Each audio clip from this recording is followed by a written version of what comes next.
Hello दोस्तों, नमस्ते। मेरा नाम कविता है। मैं आप सभी को एक बाबा साहब के ऊपर एक गीत सुनाने जा रही हूँ।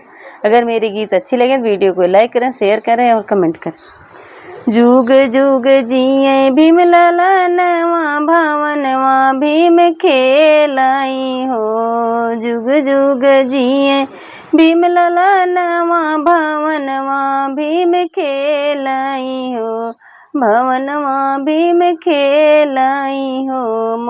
मोरी ननदी दुआरा पे बाजेला बधाइया तो झुलुआ भीम खेलाई हो। मोरी ननदी दुआरा पे बाजेला बधाइया झुलुआ भीम खेलाई झुलुआ भीम खेलाई हो।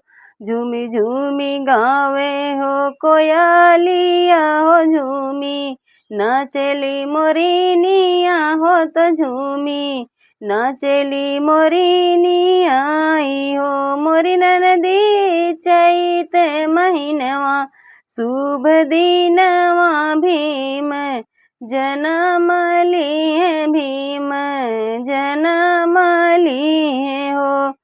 ओठवा तो बाटे जैसे सुगव जुग जिये भीम ललनवा भवनवा भीम खेलाई भवनवा भीम खेलाई हो। मोरी ननदी दुआरा पे बाजेला बजनवा हो झुलुआ भीम खेलाई हो झुलुआ भीम खेलाई हो।